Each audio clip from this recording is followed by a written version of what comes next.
நண்பர்களே, இப்போ என்ன ஆச்சுன்னா, அதாவது கூட்டணி கணக்குன்னு ஒன்று இருக்குது. அது பழசான ஒரு அரித்மேட்டிக் கணக்கு அப்படின்னு சொல்லுவாங்க. பெரியவா சொல்லுவா, காங்கிரஸ் திமுகவோட கூட்டணி, அதிமுக என்டிஏவோட கூட்டணி, இப்படி எல்லாரும் அவன் வேலையை பார்த்துட்டு இருக்கிறான்.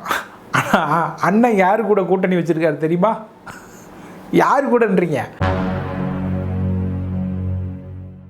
அவன் கட்சி எப்படியாவது முன்னுக்கு கொண்டு வந்துடணும்டா, இந்த தடவை வெறியோட இயங்குறோம்டா, எலெக்ஷன் ரிசல்ட் பார்த்துட்டு முதலமைச்சர்னு தான் இவங்க டைட்டில் கார்டில் வரணுமா ஜனநாயகன் படத்துக்கு, அப்படிலாம் பேசிக்கிட்டு இருக்கிறாங்க. ஆனால் அண்ணன் மனசில் என்ன இருக்குன்னு கேட்டு தெரிஞ்சுக்கலையாப்பா நீங்கள்? டிஎம்கே வந்து காங்கிரஸோட அலையன்ஸ் அனௌன்ஸ் பண்ணிட்டாங்க. ஏடிஎம்கே வந்து பிஜேபி கூட அலையன்ஸ் அனௌன்ஸ் பண்ணிட்டாங்க எலெக்ஷனுக்கு. எங்க அண்ணா த்ரிஷா கூட அலையன்ஸ் இப்பதான் சொல்லிருக்காரு. அட்வான்ஸ் பண்ற டைம் அலங்கார பந்தலிலே அப்படின்னு கட்சிக்கு சங்கூதிட்டு இருக்காரு அண்ணன். இப்படி நிலவரம் ரொம்ப மோசமா போயிட்டு இருக்குது. அண்ணனை பத்தி தான் எல்லா மீடியாவும் பேசுது. எப்படி? நல்ல விதமா இல்ல, அது வேற விதமா பேசிக்கிட்டு இருக்குது. பத்தாவதுக்கு அண்ணனுடைய அருமை புகழ் இதெல்லாம் வெளியே தெரிஞ்சதுக்கப்புறம் இதுக்கு எப்படி முட்டு கொடுக்கறதுன்னு தெரியாமல் கட்சியில் இருக்கிறவனே வந்து இதுக்கெல்லாம் இனிமேல் சப்போர்ட் பண்ண முடியாதுன்னு சில பேரும், அதெல்லாம் கிடையாது, ஊரில் யாரும் பண்ணாத தப்பா எங்கள் அண்ணன் பண்ணிட்டாரு அப்படின்னு சில பேரும், சில இடைத்தரகர்கள் இருப்பாங்க பாருங்க, அவங்க இடையில குதிச்சு அண்ணனை இந்த இமேஜ் கிரைசிஸ்ல இருந்தெல்லாம் எப்படி பாதுகாக்கிறாங்க. இப்படி பல விஷயங்களை இந்த வீடியோவில் நம்ம அலசி ஆராய போகிறோம். Let's go to the show.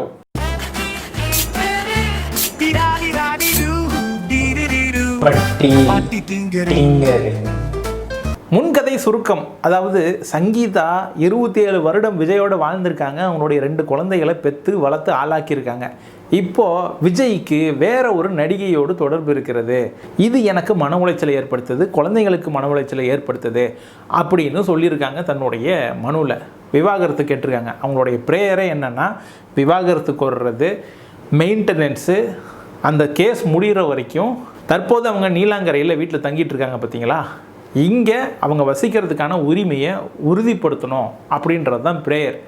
இப்போது இந்த சூழலில் ஆளாளுக்கு கம்பு சுற்றுறாங்க. யார் யார் குதிச்சாங்க அப்படின்னு பார்த்தீங்கன்னா, இட் இஸ் பிரசாந்த்னு சினிமாவுக்கு விமர்சனம் சொல்லுகிற ரொம்ப நேர்மையான ஒரு நபர் இருக்கார் பாருங்க, அவர் குதித்தார். எலெக்ஷன் நேரமாக போட்டு தாக்குறாங்க விஜயை அப்படி இப்படின்லாம் பேசினார். இதெல்லாம் ட்விட்டரில் ஒளரி கொட்டி ஒரு 2-3 நாள் கூட ஆகலை. அதுக்குள்ளார அண்ணன் கல்யாண ஃபங்க்ஷனில் ஜோடியாக வந்து நின்றுட்டார். கொமட்டிலே ஒரே குத்து, எனக்கா சப்போர்ட் பண்ணுற அப்படின்னு. இட் இஸ் பிரசாந்த் உடனே புலம்புறார், வாட் இஸ் திஸ் விஜய் அண்ணா, நான் இதை எக்ஸ்பெக்டே பண்ணல அப்படின்ட்டு. ஏய், அவ்வளோ நேர்மையானவங்க நீங்கள், இந்த புலம்பல் தேவை, வச்சே ஆகணும். வேற யார் அண்ணன் இப்படி சோடியாக வந்து இறங்கினதுக்கு பாராட்டு கவிதைகள் எழுதுனாங்க அப்படின்னு பார்த்தீங்கன்னா, மோகன்ஜி சத்திரியன் ஒரு இயக்குனர் இருக்கார் பாருங்க, தேடாதீங்க, அவருக்கு தேடினீங்கன்னா கிடைக்க மாட்டார். அவர் வந்து இந்த சர்வதேச திரைப்பட விருதுகள் அந்த மாதிரியான விருதுகள் வழங்கக்கூடிய நிகழ்ச்சிகளுக்கு ஜூரியாக போயிடுவார். அவர் அதிகமாக தமிழ்நாட்டில் இருக்கிறது கிடையாது. அந்தளவுக்கு அவர் பயங்கரமான ஃபிலிம் மேக்கர். டியூனோ, அவர் தான் நடுவில் குதித்து அண்ணனுக்கு பாராட்டு கவிதைகளை எழுதியிருக்கார். என்ன எழுதியிருக்கார் அப்படின்னு பார்த்தீங்கன்னா, பர்ஃபெக்ட் ரிப்ளையை கொடுத்துருக்காராம் அவருக்கு எதிராக கருத்து தெரிவித்தவங்களுக்கெல்லாம். இந்த ஜோடியாக வந்ததை சொல்கிறாரு, இது ரிப்ளை. இது யாருக்கான ஸ்டேட்மெண்ட் தெரியுமா? அதாவது விஜயனுடைய மனைவி சங்கீதா தன்னுடைய கணவர் இந்த நடிகையை கூப்பிட்டுக்கிட்டு பல இடங்களுக்கு போகிறப்போ அந்த ஃபோட்டோக்களை எல்லாம் சமூக வலைதளத்தில் போடுறாங்க, அதெல்லாம் பார்க்கும்போது எனக்கு மன உளைச்சல் ஆகுது, என்னுடைய குடும்பத்தார் என்னுடைய குழந்தைகளுக்கு அது மன உளைச்சலை ஏற்படுத்துது அப்படின்னு சொல்லியிருக்கிறாங்க. இப்போது மன உளைச்சல் ஏற்பட்டிருக்கு இல்லைங்களா, இதுக்கு பதில் சொல்லி ஆகணும் அண்ணன். கவுண்டர் அது கோர்ட்டில் தனியாக வேறு மாதிரி போடுவார். ஆனால் சங்கீதா சொன்னாங்கள்ல மன உளைச்சல் ஏற்படுது அப்படின்ட்டு, அந்த மன உளைச்சலுக்கு அண்ணன் ஒரு ஸ்டேட்மெண்ட் சொல்லணும்ல, அப்படி ஒரு ஸ்டேட்மெண்ட்டாக ஜோடியாக வந்து நின்றுருக்கிறார். அண்ணன் கொடுத்தது வந்து மற்றவங்க யாருக்கும் இல்லை, அது டிவிக்கு ஆட்களுக்கோ இல்லை திமுக ஆட்களுக்கோ அப்படி சொல்கிறாரு அப்படின்னு நினச்சிக்காதீங்க. அதாவது சங்கீதா போட்ட பெட்டிஷனில் இருந்த அந்த மன உளைச்சல் அப்படின்னு ஹைலைட் பண்ணக்கூடிய அந்த வார்த்தை இருக்குது பாருங்கள், அதுக்கான ரெஸ்பான்ஸ் தான் அண்ணன் இப்படி ஜோடியாக வந்து நின்னது. இதனால் அவர் சந்திக்கக்கூடிய கான்சிக்வன்சஸ், எலெக்ஷனுக்கு முன்னாடி நடக்கக்கூடிய பிரச்சனைகள், அதை பற்றிலாம் அண்ணன் கவலையே படல. இது தவிர வேற யாரெல்லாம் அண்ணனுடைய இந்த செயலுக்கு காவடி தூக்குனாங்க அப்படின்னு பார்த்தீங்கன்னா, கட்சியில் இருக்கக்கூடிய பெண்கள். அதெல்லாம் விலாவரியாக இன்னொரு எபிசோடில் பார்ப்போம். ஆனால் முக்கியமான விஐபிகளை மட்டும் இங்கே அட்மிட் பண்ணுவோம். அதாவது இப்போ ரீசண்டாக த்ரிஷாவை பற்றி என்ன சொல்ல வரீங்க அப்படின்னு ஒரு மேடையில் பார்த்திபனை பார்த்து கேட்டுட்டாங்க. பார்த்திபன் சொன்ன வார்த்தை வந்து ரொம்ப கடுமையான வார்த்தை. அதாவது குந்தவையை கொஞ்சம் குந்த வைக்கலாம், குந்தவையை கொஞ்சம் வீட்டிலேயே குந்த வச்சா நிறைய பிரச்சனைகளை தவிர்க்கலாம் அப்படின்னு சொல்லிட்டாரு. குந்தவைன்னு இவங்க வீட்டிலேயே குந்த வச்சிருக்கலாம், வெளியில் வந்ததுனால பாருங்கள் எவ்வளோ பெரிய பிரச்சனை ஆயிடுச்சுங்கிறது ஒரு பெரிய ஆதங்கம். அது சரியா, அது தவறா, அது என்ன கண்ணோட்டத்தில் சொன்னார், அதுக்கு பின்னாடி என்ன அர்த்தம் இருக்குது அப்படின்லாம் அலசி ஆரம்பிச்சோம்னா, பெண்கள் காலங்காலமாக வீட்டிலையே இருக்காங்க. இப்போ தான் வந்து வெளியே போய் அவங்க 4 வேலை தேடுறாங்க, அதிகாரத்தில் ஏதோ ஒரு இடத்துக்கு போகிறாங்க. இதெல்லாம் வந்து சமூகத்தில் நடக்கக்கூடிய மாற்றம். அவர் வந்து குந்தவையை வீட்டிலேயே குந்த வைக்கலாம் அப்படின்னு சொல்கிறாருன்னா அவர் மனதுக்குள்ளார என்ன மாதிரியான விஷயங்கள் ஓடும் அப்படின்னு நீங்கள் யோசித்து பார்த்துக்கணும். இப்படியெல்லாம் பேசணும்னு வைங்களேன், நிறைய பேருக்கு பிடிக்கும். பட் இதை வைத்து பார்த்திபன் இப்படிப்பட்டவர் தான், அவர் இதுதான் சொல்ல வந்தார் அப்படின்னு நம்ம முன்முடிவுகளுக்கு போகக்கூடாது. அவரே விளக்கம் கொடுத்துட்டார். அடுத்த வீடியோவில் டப்புன்னு அவர் வந்து வருத்தம் தெரிவிச்சிட்டார். இவ்வளோ பெரிய மனுஷன் அவர் வருத்தம் தெரிவிச்சிட்டாரு, விட்டுருங்களாம்ப்பா அப்படின்னா அதெல்லாம் கிடையாது. அது எப்படி, அது முடியாது, அதை எப்படி விடுவோம் அப்படின்னு அவர் இன்னும் குத்துன்னு குத்திருக்காங்க. அவர் என்ன பண்ணிட்டாருன்னா ஒரு மைக் எடுத்துக்கிட்டு வந்து விளக்கம் கொடுக்குறேன்ட்டு கேள்வியாக கேட்டிருக்காரு. ஆனால் இந்த தடவை ரொம்ப தெளிவாக, உங்களுக்கு இத்தனை வயசாகுது, அந்த நடிகருக்கு இத்தனை வயசாகுது, அவங்க மனைவிக்கு இத்தனை வயசாகுது, இத்தனை வருஷம் வாழ்ந்துருக்காங்க, இந்த மாதிரி ஒரு ஃபங்க்ஷனுக்கு கூப்பிட்றாங்க, வாங்க ஒன்றா போகலாம் அப்படின்னு அவர் கூப்பிட்டுருந்தாலும் நீங்கள் என்ன சொல்லியிருக்கணும், அந்த நிகழ்ச்சியில் இந்த பெண்மணி கலந்துக்காமல் இருந்திருக்கலாம். உங்களுடைய மனைவிக்கு உங்களுக்கு ஏற்கனவே பிரச்சனை இருக்குது, அது சிக்கலில் இருக்குது, அது தீர்ற வரைக்கும் நீங்கள் வந்து தனியாக போயிட்டு வாங்க, இதெல்லாம் அப்புறம் பார்த்துக்கலாம் அப்படின்னு சொல்லியிருப்பீங்க. ஒரு தோழியாக தான் சொல்கிறாங்க. அதுவும் நிறைய பேர் ஸ்டேட்டஸ்லாம் போட்டுக்கிட்டு இருக்கிறாங்க. காற்றே பூங்காற்றே ஒரு கவிதை சொல்வாயா, எப்படி அந்த படத்தில் மாதவன் வருவார், அந்த ஹீரோ இவங்களாம், அந்த ஹீரோயின் இவங்களாம், அப்படி அவங்க 2 பேத்துக்குள்ளார இருக்கிற பரஸ்பர நட்பா அது. அப்படிலாம் ஸ்டேட்டஸ் போடுறாங்க. நமக்கே பார்க்குறப்போ இது உண்மையாக இருக்குமோ அப்படின்னு நமக்கே தோணுது. பட் அவசரப்படாதீங்க, don't jump to the conclusion. இப்போது பார்த்திபன் வந்து தெளிவாக தன்னுடைய கருத்தை வச்சுருக்காரு. அந்த கருத்தை ஆணித்தரமாக நீங்கள் என்ன தவறு பண்ணியிருக்கீங்க அப்படின்னு அந்த நடிகையை நோக்கி கேள்வியாக வச்சுக்கிறார். அப்படி வச்சிருக்கிறப்போ இப்போ இதுக்கும் மைக்கு அது இதுன்னு ஒரு பதிவை போட்டு பார்த்திபனை உண்டு இல்லைன்னு ஆக்க வேண்டியது தானே. பதில் இல்லைங்கண்ணா அப்படின்ற உணர்வு இருந்தால் மட்டும்தான் அப்படி இருக்க முடியும், இல்லைங்களா? பார்த்திபன் மட்டும்தான் அப்படி பேசினாரா அப்படின்னா, சமுத்திரக்கனி வந்து தன்னுடைய நண்பர்கள்கிட்ட பேசுகிற ஒரு வீடியோவும் வளம் வந்துச்சு. அந்த வீடியோவில் கூட யாரை பழி வாங்குற நீ, இதெல்லாம் வந்து 4 செவத்துக்குள்ளார வச்சுக்க, என்ன நீ வந்து பழி வாங்குறியா அப்படின்ற மாதிரிலாம் சில கேள்விகளை கேட்டிருக்காரு. யாரை பழி வாங்குறது, யாரை பழி வாங்குறது, நல்லா இருந்துச்சு.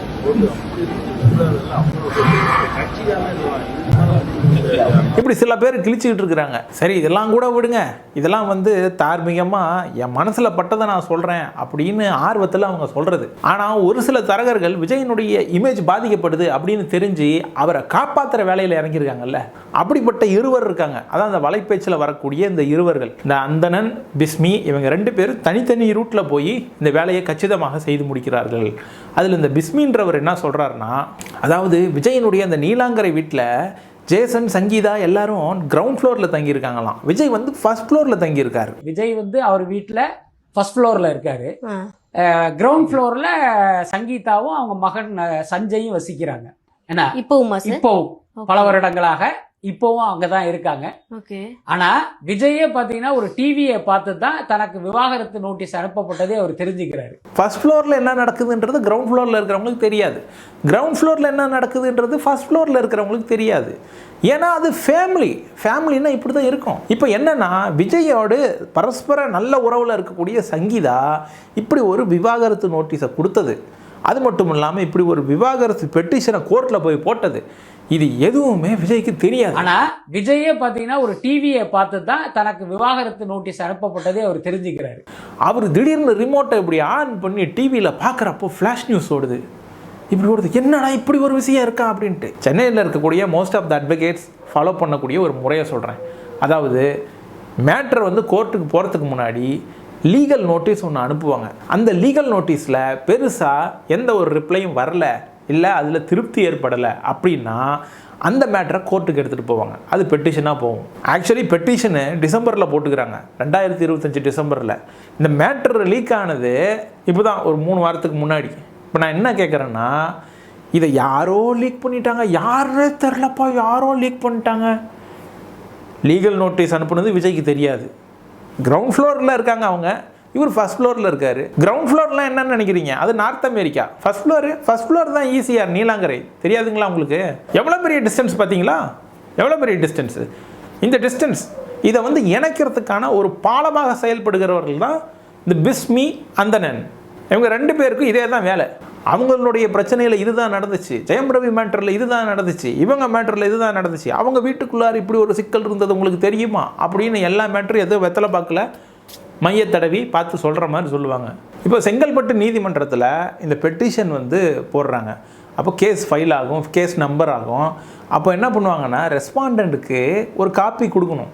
அந்த பெட்டிஷனுடைய காப்பி விஜய்க்கு இது வரைக்கும் கிடைக்கலையா? விஜய்க்கு தெரியவே இல்லையா அந்த விஷயம்? நியூஸை பார்த்து தெரிஞ்சுக்கிற நிலமை தான் இருக்கா? அந்த லெவலில் தான் இங்கே இருக்கிற நீதித்துறை இதெல்லாம் இயங்கிட்டு இருக்கா? எனக்கு தெரியல. அப்போ என்னத்துக்குடா கேஸ் நடத்தணும்? அது நியூஸை பார்த்து தான் தெரிஞ்சுக்க முடியும். ஏன்னா ஊர் உலகத்தில் டிவோர்ஸ் கேஸை ஃபேஸ் பண்ணுறவங்க எல்லாருமே நியூஸை பார்த்து தான் தெரிஞ்சுக்கிறாங்க. ஆமாம், கோர்ட்டில் இருந்து சம்மன் அனுப்புவாங்கல்ல, அது சன் நியூஸ் வழியாக அனுப்புவாங்க. டிவோர்ஸு அது பாலிமர் நியூஸ் வழியாக கொடுப்பாங்க. மெயின்டெனன்ஸு ஜெயா நியூஸ் வழியாக கிடைக்கும். அப்புறம் பிஸ்மி ஒரு கதை சொல்கிறாரு. அது என்னன்னா, விஜயனுடைய மகன் ஜேசன் இருக்கார் பாருங்க, அவர் வந்து அவர் அப்பாவை பற்றி தவறாக ஒரு வார்த்தை பேசிடுறாராம். பயங்கரமான ஒரு வார்த்தை பேசிடுறாராம். சஞ்சய் சில விஷயங்கள்லாம் சொல்லியிருக்காரு, அதுவும் விஜய் காதுக்கு வந்துருச்சு. அவர் சொன்னது என்னன்னா, இந்த தேர்தலில் விஜய் வந்து தோக்கணும், தோக்குறத நாங்கள் பார்க்கணும் அப்படின்னு வந்து ரொம்ப உணர்ச்சி வசப்பட்டு பேசி சில அவங்க அப்பா குறித்து வந்து ஒரு மோசமான வார்த்தை பிரயோகங்கள்லாம் பயன்படுத்தியிருக்காரு. அது எப்படியும் விஜயினுடைய கவனத்துக்கு போயிடுச்சு. விஜயினுடைய நாலேஜ்க்கு போய் அவர் பயங்கர அப்செட் ஆகிட்டார். அதாவது ஃபர்ஸ்ட் ஃப்ளோரில் யார் இருக்கிறது? விஜய். கிரவுண்ட் ஃப்ளோரில் சங்கீதா, ஜேசனுடைய தங்கச்சி எல்லாம் இருப்பாங்க. இப்போ இந்த வீட்டில் ஃபர்ஸ்ட் ஃப்ளோரில் விஜய் தங்கியிருக்காரு பாருங்கள். அங்கே ஒரு கழிவறை இருக்குது. அந்த கழிவறையில் இவங்க 2 பேரும் தங்கியிருக்காங்க, பிஸ்மியும் அந்தனனும் தங்கியிருக்காங்க. ஒட்டு கேட்டு இந்த செய்தியெல்லாம் உங்ககிட்ட கொண்டு வந்து சேர்க்குறாங்க. ஏற்கனவே சொன்னதுதான், ஜனவரி இறுதியில் தாவேகா காங்கிரஸ் கூட்டணி குறித்த அதிகாரப்பூர்வ அறிவிப்பு வரும். இதை வந்து என்னால் உறுதியாக சொல்ல முடியும். அங்க வந்து பாத்தீங்கன்னா ஒரு அதிகாரப்பூர்வ பேச்சுவார்த்தைகள் நடக்குது. ஒரு லெவலுக்கு மேல நம்ம வெளிப்படையா பேச முடியாத கட்டத்தில் இருக்கும். எனக்கு தெரிஞ்சு காங்கிரஸ் வந்து இந்த மாத இறுதிக்குள் தாவேகா பக்கம் வந்துருவாங்க. அதுதான் எனக்கு கிடைத்த தகவல். ரொம்ப ஒரு ரிலையபிள் சோர்ஸ். அவங்களுடைய இந்த முயற்சிக்கு நீங்கள் பாராட்டு தெரிவிக்கலனாலும் பரவாயில்ல, அவங்கள தப்பாக பேசாதீங்க. கஷ்டமாக இருக்குது, மனசு கஷ்டமாக இருக்குது. இது எவ்வளோ பெரிய தியாகம். இதில் முக்கியமான ஒரு விஷயத்தை நீங்கள் தவற விட்டுறக்கூடாது. அது என்னன்னா, இது விஜயனுடைய பர்சனல் மேட்டர். இது விஜயனுடைய பர்சனல் மேட்டர். ஒருத்தருடைய பர்சனல் மேட்டரில் தலையிடக்கூடாது. நம்ம ஜென்யூனாக தலையிடக்கூடாது. ஏங்க இப்போ ரித்தன்யான்னு ஒரு பொண்ணு இறந்து போச்சு. என்னன்னு சொல்லி இறந்து போச்சு? இந்த மாதிரி புருஷன் பிரச்சனை, இந்த மாதிரி வரதட்சணை கொடுமை அப்படி இப்படிலாம் சொல்லி இறந்து போச்சா இல்லையா? அப்போ நீங்கள் என்ன பண்ணீங்க? அது அவங்களுடைய பர்சனல்னு விட்டீங்கல்ல. அந்த மாதிரி இதையும் பர்சனல் அப்படின்னு விட்டுருணும். இப்போ கேரளாவில் இதே மாதிரி கல்யாணமான பெண்கள் வரதட்சணை கொடுமையால் பாதிக்கப்படுறாங்க. அவங்களுக்கு ஏற்படுகிற சிக்கல்கள் அதெல்லாம் நம்ம பேசுறது இல்லை. ஏன்? அது பர்சனல் மேட்ரு. அதையே நம்ம தலையிடணும். அப்போது விஜய் வந்து வேற ஒருத்தரோடு ஒரு ரிலேஷன்ஷிப்பில் இருக்கிறதோ, இல்லை அவங்களோடு பயணிக்கிறதோ, அவங்களோடு தொடர்பு கொள்கிறதோ யாருக்கு சிக்கலாக இருக்குன்னா சங்கீதாவுக்கு சிக்கலாக இருக்குது. இப்போ நம்ம என்ன கேட்குறோம்னா, கன்சென்ட்டை வாங்குங்க. உங்கள் மனைவி சங்கீதாவுடைய கன்சென்ட் இல்லாமல், அவங்களுடைய ஒப்புதல் இல்லாமல் நீங்கள் இந்த மாதிரியான வேலைகளை செஞ்சுவிட்டு இது என்னுடைய பர்சனல்னு சொன்னால் என்ன அர்த்தம்? அதாவது இந்த மேட்டரை பற்றி ஏற்கனவே நம்ம ஒரு வீடியோ போட்டிருந்தோம். அந்த வீடியோவில் கூட ஒரு முக்கியமான வார்த்தையை சொல்லியிருந்தோம், க்ளோஷர் அப்படின்ற ஒரு வார்த்தை. அப்படின்னா என்னன்னு நிறைய பேருக்கு தெரியாது. தன்னை உளவியல் ரீதியாக துன்புறுத்திக்கிட்டு இருக்கிற ஒருத்தர்கிட்ட இருந்து வெளியே வரணும் ரிலேஷன்ஷிப்பில் அப்படின்னா அதுக்கு ஒரு க்ளோஷர் வேணும். அதாவது போதும்பா, எனக்கு உரிய உரிமையை கொடுத்துரு, நீ வந்து நிம்மதியாக போய் வாழ்ந்துக்க அப்படின்ற மாதிரியான ஒரு நல்ல முடிவு ஒன்று ஏற்படணும்ல. எடுத்த உடனேவா பெட்டிஷன் எடுத்துக்கிட்டு கோர்ட்டுக்கு போவாங்க? அப்போ உட்காந்து பேச ட்ரை பண்ணியிருக்காங்க. இந்த மேட்டரில் சங்கீதா கேட்குறது 3 கோரிக்கை தான். ஒன்று விவாகரத்து, இன்னொன்று மெயின்டெனன்ஸு, இன்னொன்று தங்கிறதுக்கான இடம் இந்த கேஸ் முடிகிற வரைக்கும். இப்படி 3 செட்டில் ஆகிறது சட்டப்படி நடக்கும். அப்படி இருக்கிறப்போ சட்டமே இந்த உரிமையை வந்து அவங்களுக்கு கொடுக்குறப்போ நீ யார் குறுக்க பூந்து வக்கனையாக பேசுகிறதுக்கு? நம்மளாம் மென்டலு, நம்மளாம் தெளிவில்லாத மனம் கொண்டவர்கள், பைத்திய மாதிரி லூஸ் மாதிரி ஏதாவது கண்ட யூடியூப்பில் போய் உளறி கொட்டினோம்னா அதுக்கு கான்சிக்வன்சஸே இருக்காது அப்படின்னு நினைக்கிறதுக்கு. இதெல்லாம் இழுத்து போட்டு டெஃபமேஷன் சூட் ஃபைல் பண்ணாங்கன்னா மண்டியிட வேண்டியது இருக்கும். இதில் இன்னும் சில பேர் வந்து ஒரு விதமாக உருட்டுவாங்க. அதாவது விஜய் வந்து என்ன மாதிரியான ரிலேஷன்ஷிப்பில் இருக்காருன்னு உங்களுக்கு தெரியுமா? நீங்கள் என்ன விளக்கு பிடிச்சா பார்த்தீங்க அப்படின்னு. காற்றே பூங்காற்றே ஒரு கவிதை சொல்வாயா அப்படின்னு நீ போட்டிய, நீ எந்த விளக்கு பிடிச்சி பார்த்த? காற்றே பூங்காற்றே ஒரு கவிதை சொல்வாயா. கேனத்தனமா கிறுக்குத்தனமா திமுக உனக்கு காசு கொடுத்துருச்சு, திமுக வந்து விளையாடிடுச்சு, இதெல்லாம் வெக்கமா இல்லை?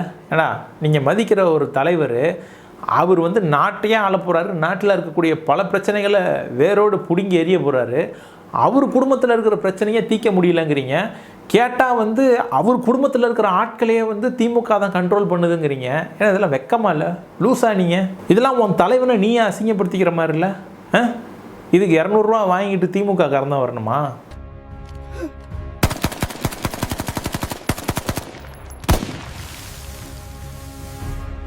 நியாயமா உங்கள் தலைவருக்கு சாமானிய மனிதன் சப்போர்ட் பண்ணியிருக்கணும் அப்படின்னா அவர் என்ன பண்ணியிருக்கணும்னா, தன்னுடைய மனைவி இப்படிப்பட்ட ஒரு குற்றச்சாட்டை சொல்கிறப்போ, இல்லை எனக்கு இவங்களோட வாழ்கிறதுல சில சிக்கல்கள் இருக்குது, எனக்கு உளவியல் ரீதியாக சில பிரச்சனைகள் இருக்குது அவங்களோட வாழ்கிறதுல அப்படின்னு தன் தரப்பு நியாயத்தை எடுத்து வச்சிருக்கணும். அப்படி எடுத்து வைக்கக்கூடிய இடத்துல அவர் இருந்திருக்கணும். இருந்தால் தான் அதை வைக்க முடியும் இல்லைங்களா? அப்போ அதெல்லாம் சொல்லாமல் உன்னுடைய மனைவிக்கு எதிராக ஒரு ஸ்டேட்மெண்ட்டாக இப்படி ஜோடியாக வந்து நிற்கிறது அப்படிங்கிறது கேவலமான ஒரு செயல் தான். உனக்கு எது பிடிக்கலன்னு சொன்னியோ அதை ஏன் நான் செஞ்சு காட்டினேன் பற்றியா அப்படின்னு நீ சொல்கிறது, அதுக்கும் ஒரு 4-5 கூமுட்டைங்க வந்து உனக்கு முட்டு கொடுக்கறது எப்படி? மோகன்ஜி இவெல்லாம் சமூகத்துக்கான ஆள். அதுவும் பெண்களை பாதுகாக்கிறதுக்கு இவர் படம் எடுக்கிறாராம். கிழிஞ்சது. இந்த விளக்கணை தான் பெண்களை பாதுகாக்க போகுது. இவர் பெண்களை பாதுகாக்கிற விதத்தை பார்த்தீங்களா? இவர் வீட்டில் யாரோ ஒரு பெண்ணுக்கோ இல்லை ஏதோ ஒரு தங்கச்சிக்கோ இப்படி ஒரு சூழல் ஏற்பட்டிருந்தா இவர் என்ன பேசியிருப்பார், யாருனுடைய சைடு எடுத்திருப்பார் அப்படின்றது இந்த ட்வீட்டில் நீங்கள் தெரிஞ்சுக்கலாம். பெண்களே புரிஞ்சுக்கோங்க. சாதி பேரை போட்டுக்கிட்டு சாதி நமக்கு பெருமைன்னு பேசுகிறீங்களே, சாதி பெருமை பேசுகிறவங்கலாம் பெண்களை எங்கே வச்சுருக்கிறான் அப்படின்றது தெரிஞ்சுக்கோங்க. ஒரு பெண்ணுக்கு அநீதி நடக்குது, அதுவும் பேட்ரியார்க்கியல் சொசைட்டியால் நடக்குது. இந்த பேட்ரியார்க்கியல் சொசைட்டியில் இந்த பெண்ணுக்கு இவங்க கொடுத்துருக்கிற இடம் இதுதான். இப்படி ஒரு கணவன் விட்டுட்டு போனால் அந்த பெண்ணினுடைய நிலை அவல நிலையாக தான் இருக்குது. இன்னமும் சமூகம் அப்படி தான் இருக்குது. ஆனால் இப்படி ஒரு சூழலை உருவாக்குறதுக்கு 2 பேர் இருக்காங்க. இவங்களுடைய கணவர் அப்புறம் அந்த நடிகை, இப்படி 2 பேரும் காரணமாக தான் இருக்காங்க. அதனால நாம் இவங்களுடைய கணவரை மட்டும்தான் கேள்வி கேட்கணும், நடிகையை விட்டுறலாம், இல்லை நடிகையை மட்டும்தான் கேள்வி கேட்கணும், இவங்களுடைய கணவரை விட்டுறலாம் அப்படின்ற மாதிரி பேசுகிறதெல்லாம் வந்து கிறுக்குத்தனம். இந்த மாதிரி யோசிக்கிறதெல்லாம் ஐடியாலஜிக்கல் கிடையாது. ஏதோ நம்ம வசதிக்காக கொஞ்சம் வளைஞ்சு கொடுக்குறோம் அப்படின்றது தான் அர்த்தம். இந்த மாதிரி நிறைய கருத்துக்களை தாவேக்கால இருக்கிற பெண்களே சொல்லியிருக்கிறாங்க, பெண்களே பேசியிருக்கிறாங்க. அதையெல்லாம் சேர்த்து வைத்து ஒரு மெகா காமெடி கண்டென்ட்டை வந்து உருவாக்கிட்டு இருக்கிறேன். அந்த வீடியோ அடுத்ததாக வந்து சேரும் உங்களுக்கு. இந்த வீடியோ உங்களுக்கு பிடிச்சிருந்தா லைக், ஷேர், கமெண்ட், சப்ஸ்கிரைப் பண்ணுங்கள். நெக்ஸ்ட் டைம் வேறு ஒரு கண்டென்ட்டோடு சந்திப்போம். எனக்கு தனிப்பட்ட விதத்தில் நிறைய ஹெல்ப் பண்ணிகிட்டு இருக்கீங்க. Super thanks. Buy me a coffee. நிறைய பேர் UPI QR கோட் மூலமாக எனக்கு சப்போர்ட் அனுப்பியிருக்கீங்க. தொடர்ந்து ஃபேக் ஐடி சேனலை சப்போர்ட் பண்ணணும் அப்படின்னு நீங்கள் நினச்சிங்கன்னா சூப்பர் தேங்க்ஸ் அல்லது டிஸ்கிரிப்ஷனில் இருக்கிற buy me a coffee link அல்லது இந்த UPI QR கோடை ஸ்கேன் பண்ணி எனக்கு சப்போர்ட் பண்ணலாம். அடுத்த தடவை வேறு ஒரு கண்டென்ட்டோடு உங்களை சந்திக்கிறேன். நன்றி, வணக்கம்.